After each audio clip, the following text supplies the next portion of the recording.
Today's case is one that I wasn't expecting to catch me so off guard. I wasn't expecting it to be so violent. And I'm warning you now that if you choose to Google this case, there are some really graphic images just freely available, and I would highly suggest not looking this up.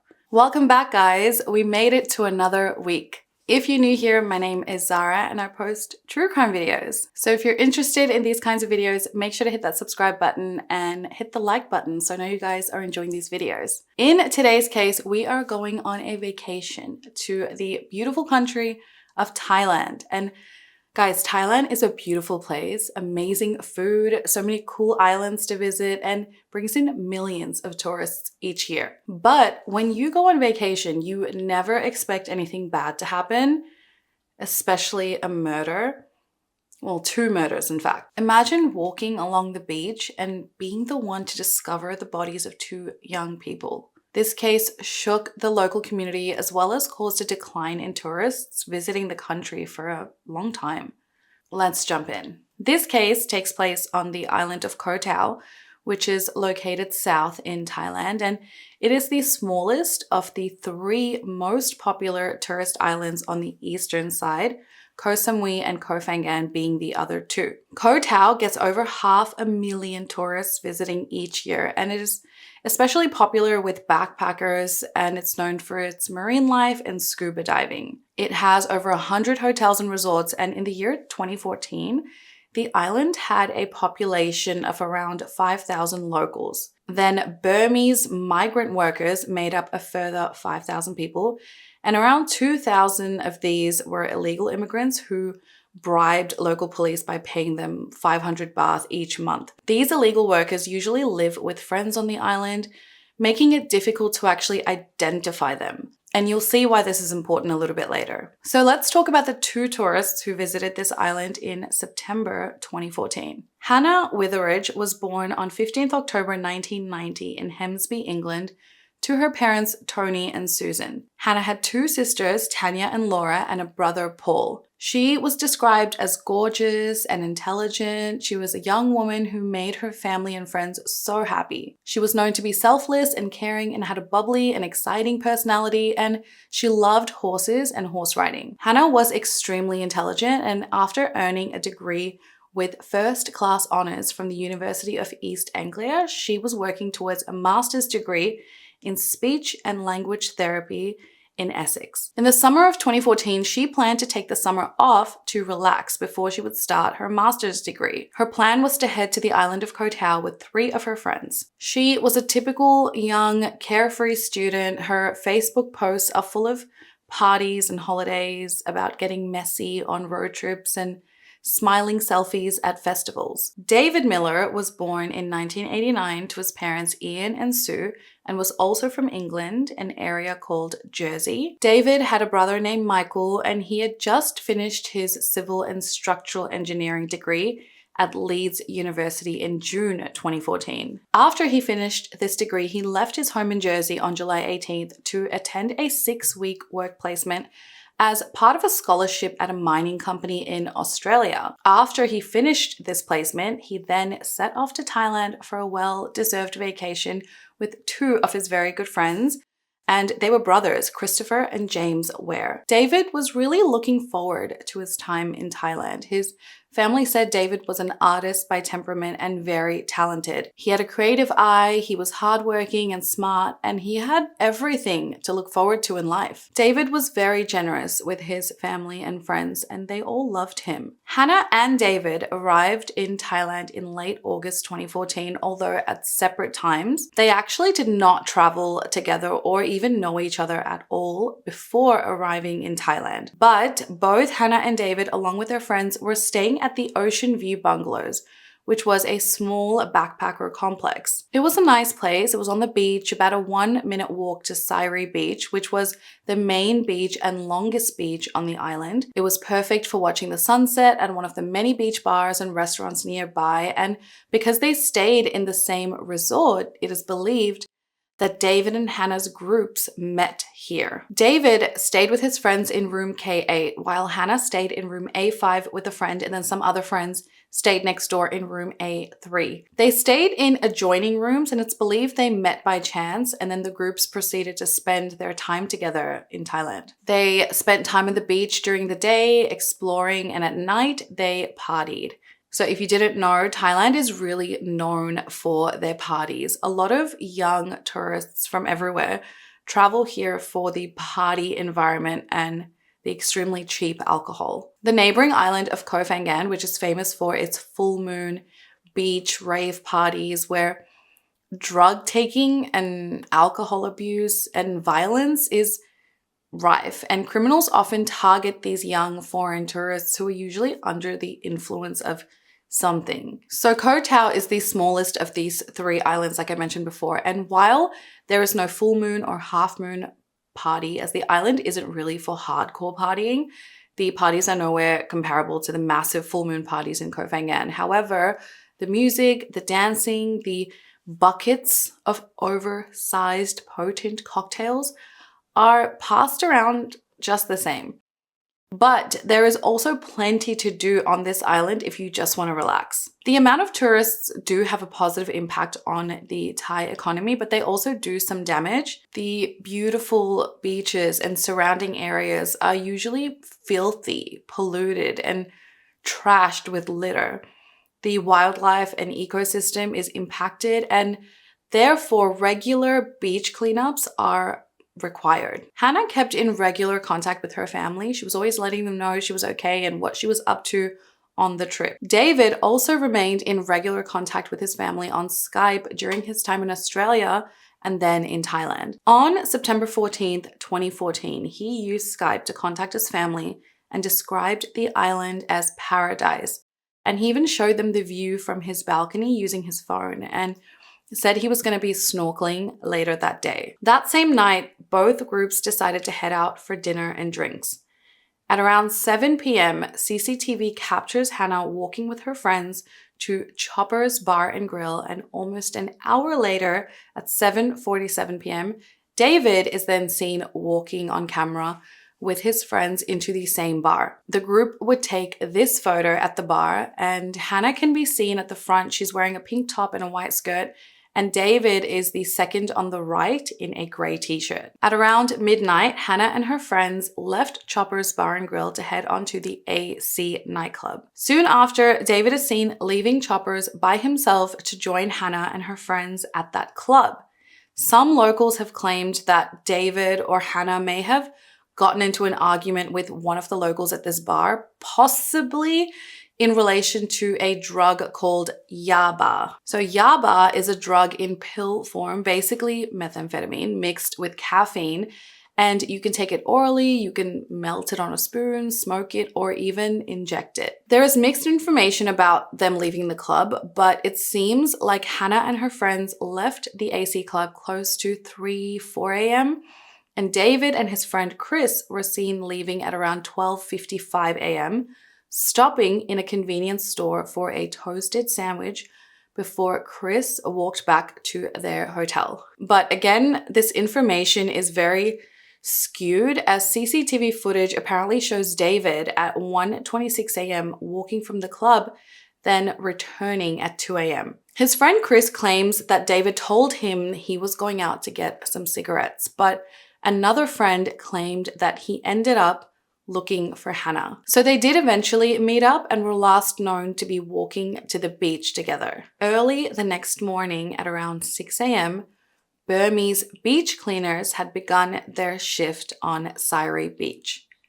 As they walked along picking up scattered pieces of rubbish, one of them stumbled across a gruesome scene.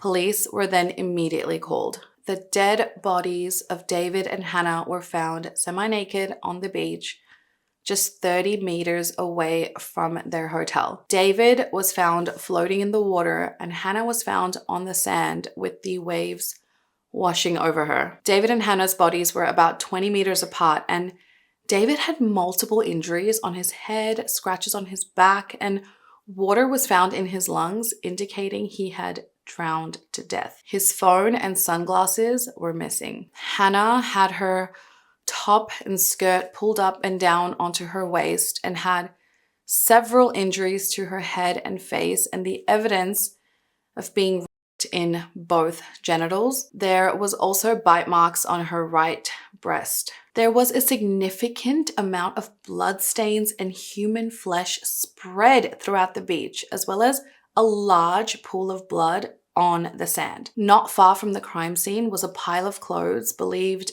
to be both David and Hannah's, 3 cigarette butts, and a used condom. Detectives found a garden hoe 35 meters away from the crime scene, which was covered in blood, and this is believed to have been the murder weapon. Local media reports stated that there had been a beach party for about 50 people, mainly tourists, on Sunday night that continued into Monday morning. So who killed Hannah and David, and why? Was it one of the local illegal Burmese workers?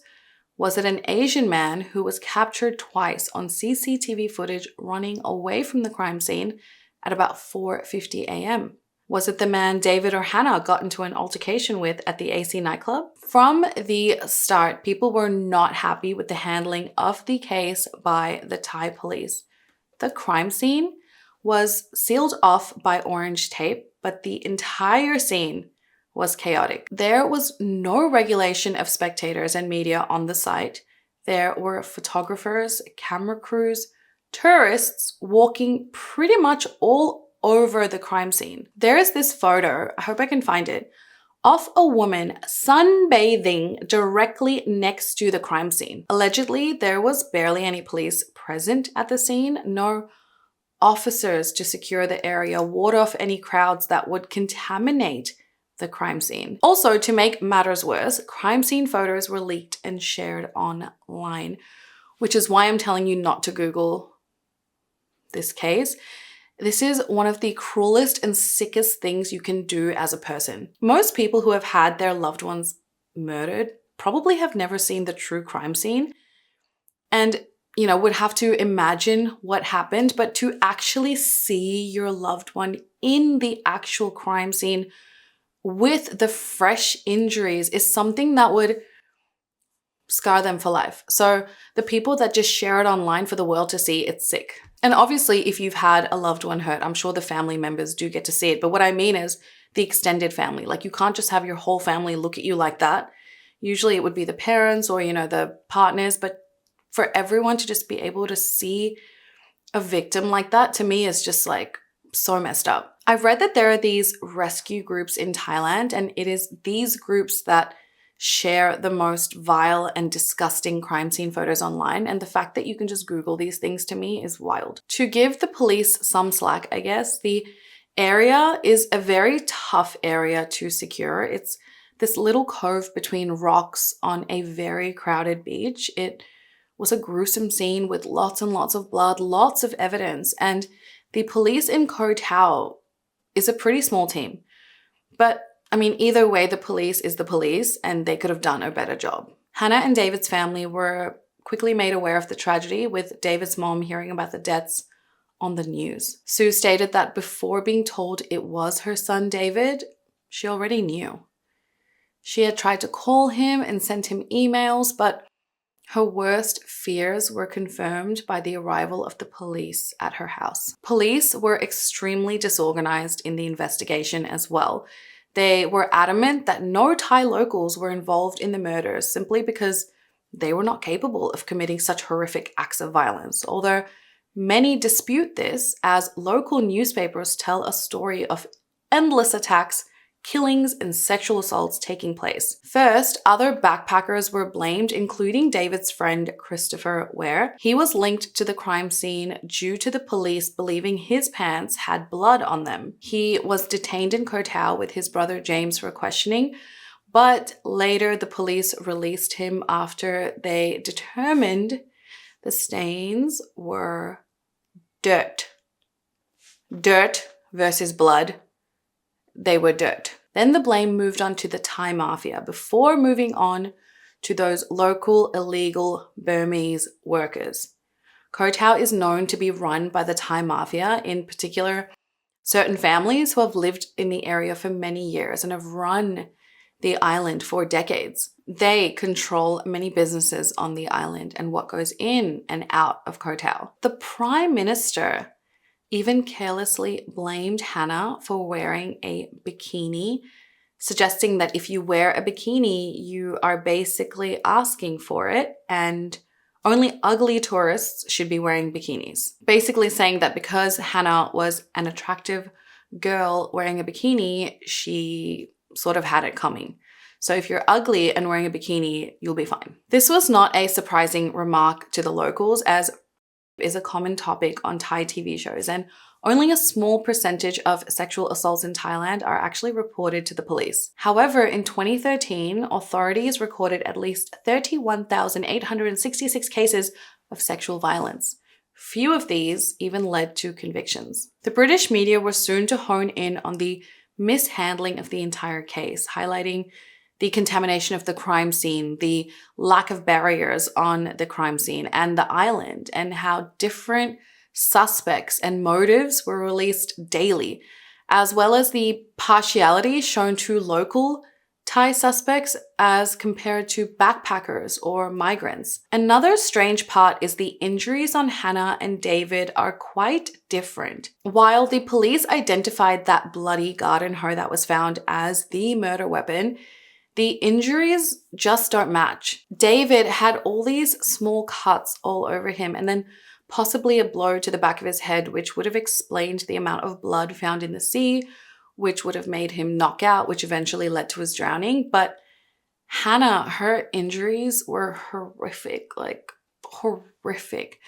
especially her face and her head. There were these wide, big blows which crushed her bones, and that would possibly match the garden hoe as being the weapon, whereas David's almost looked like a small knife was being used to inflict those injuries. So it's weird that they ruled the garden hoe, the one garden hoe, as being used in both attacks.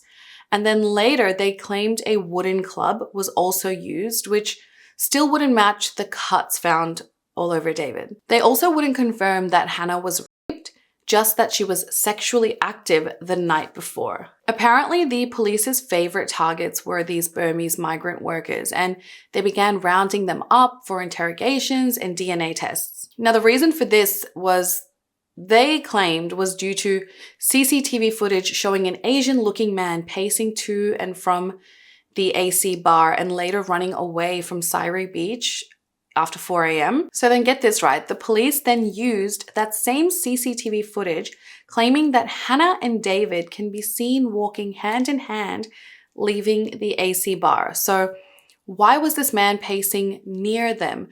But it's weird that they even made this claim because the clothes that Hannah and David are wearing in the CCTV footage does not even match David and Hannah, what they were wearing that night. And Hannah had blonde hair and the woman in the footage clearly has dark hair. So it's either incompetence or just trying to make up their own motive and storyline. Then the police made a further claim, saying that the semen collected from Hannah was tested and revealed that the culprits are definitely Asian. And that brought a lot of issues, as many forensic experts argued whether ethnicity can even be determined from a semen sample. So previously they were saying that she was sexually active, and now they're collecting that semen to see, whether she was raped, but now they think that the rapist was definitely Asian. On October 3rd, 2014, police made an announcement that an arrest had been made. Apparently, CCTV footage showed 3 men on a scooter at the scene of the crime on the night of the murder. When these men were questioned on October 2nd, 2 of them had allegedly confessed to the murders. 21-year-old Burmese migrant workers, Zhao Lin and Wifo, were then paraded to the media to reenact the crime on Zara Beach on October 3rd. Police also claimed that their DNA matched the evidence on Hannah as well as on the cigarette butts found at the crime scene. So that was that, right? The murderers were found. Well, we don't know.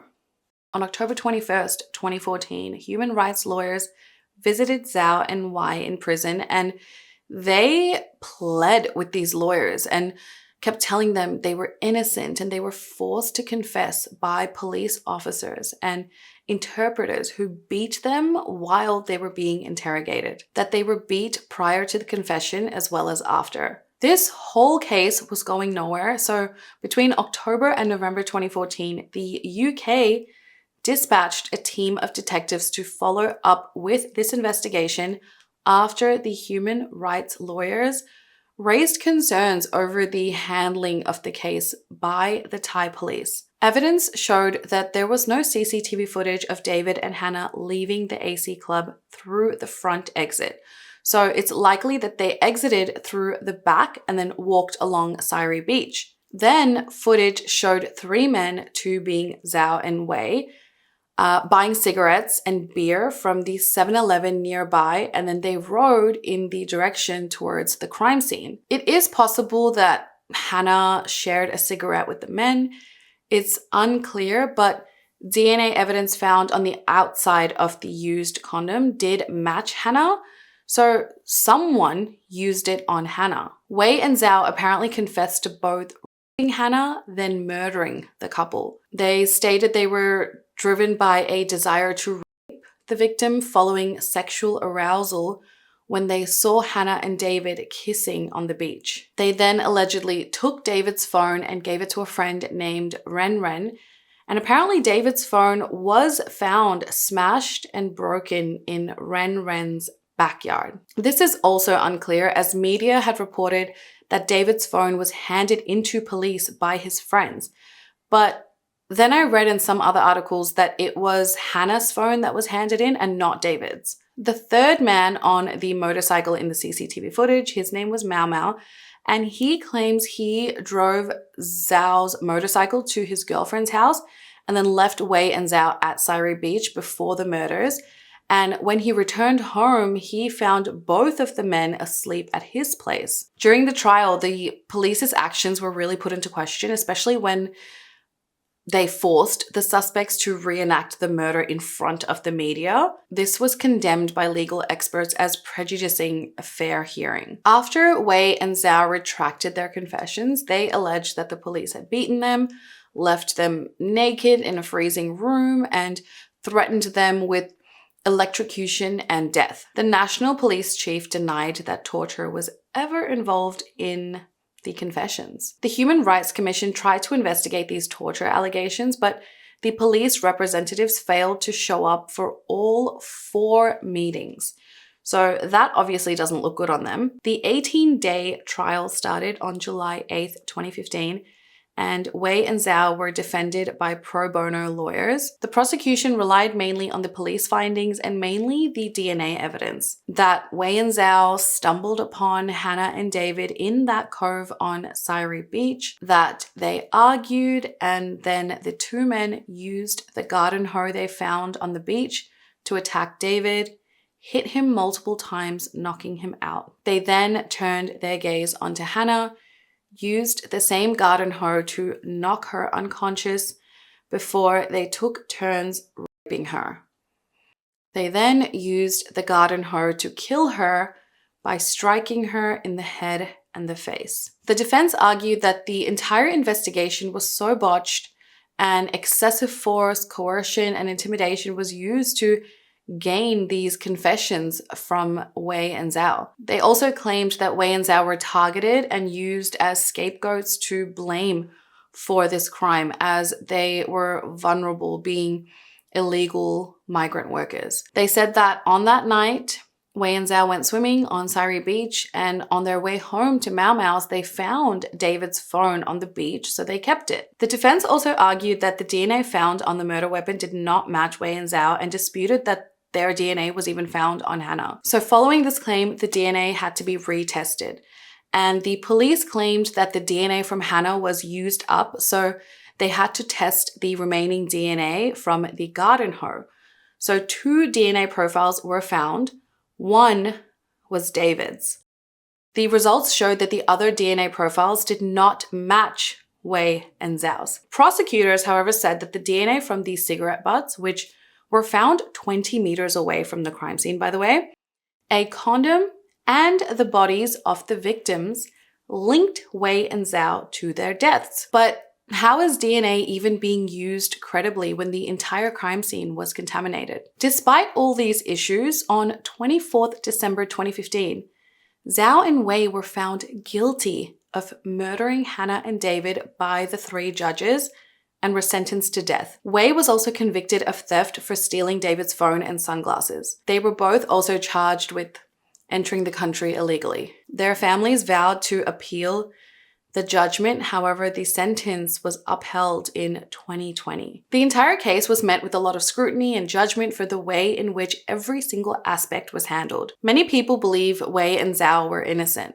that the Thai investigators had motives to protect the Thai locals and put the blame on these migrant workers so as to not affect the tourism and reputation of the country. This really didn't work though, because over the past 10 years, Koh Tao has gotten a sinister reputation among foreigners, with at least 11 Western tourists having died or disappeared in the area under mysterious circumstances. And again, these rescue groups just post these crime scenes online. It's horrific. Following the amount of horrific incidents and deaths, this gorgeous tropical holiday destination was given the nicknames Death Island or Murder Island. Hannah and David's parents were grateful that in their eyes, their children's killers received life. They felt the evidence was powerful and convincing. It is also believed that David might have died a hero, trying to protect Hannah from her attackers. This case is very similar to the Scarlett Keeling case that I did a few videos back, in a sense where a senseless murder took place amongst an area known for its beauty, its party life, and how attractive it really is to tourists. Tourists who are generally unaware of the true natures of these areas, the organized crime that runs rampant, and how drugs play a role in all of this. Drugs are not hard to find in these party areas, and criminals know that tourists are especially vulnerable as they're usually high on alcohol and drugs when they come to party. That some locals are living in such extreme poverty or fleeing poverty and ethnic violence in the case of these Burmese migrants. They are fleeing bad situations only to come to bad situations in Thailand where they need to now bribe locals to be able to work illegally. And they too face rape, extortion, and physical violence as they have no real official status. In the case of Wei and Zhao, if they are innocent, I feel like perhaps they stumbled upon the dead bodies of Hannah and David and attempted to steal their belongings or messed with the crime scene and hence, got involved. But I can't really understand what DNA evidence was actually found because the information is so convoluted. If their DNA was really found on the condom with Hannah's DNA, then isn't that self-explanatory? They still may not have committed the murders, but maybe saw an opportunity. I know that's sick, but it's possible. But honestly, who wants to rape a dead body? And also with the extreme wound that was on Hannah's face, that would be pretty sick for someone to do, but people can be sick. If they did do it, perhaps they saw David and Hannah on the beach cozying up to each other and compared their lives to that of the Westerners that they see daily, the ones who are coming to this country, partying and living it up, while they're in this country struggling and live a life of poverty and hard work. Maybe they wanted what they had. In the end, it's all speculation. These guys ended up being convicted for the murders. And it's not surprising though, the way in which this case was handled. It just seems to be the way law is run in some countries. I feel like I know so many people who went to Thailand for their party vacations after school or college. And as fun as it can be, as cheap as it can be, we have to be aware that we are tourists in another country. Countries that hold many secrets hidden below these white sandy beaches and turquoise waters. What do you guys think about this case? Do you feel like the right people were held accountable? It's such a gruesome death. I feel like there had to be some anger involved in the way that Hannah and David were attacked. Let me know your thoughts down below, guys, and I will see you in the next video. Besitos. Bye. Oh my God, I'm so confused. You guys now want makeup videos. I mean, I guess you guys always wanted makeup videos, but my God, the amount of comments I got hating on me doing makeup. They're like, what are you doing? You're so disrespectful. And I felt horrible. I was like, oh my God, maybe it is disrespectful. Like, I'm so confused. I'm like, do other content creators who do this get this much hate? Or is it just me? Oh well, I will eventually do some makeup videos. I do think I will get back to that. But for right now, I can get these videos out much quicker by just telling you the story. And speaking of that, time's up. My daughter is about to wake up, so bye.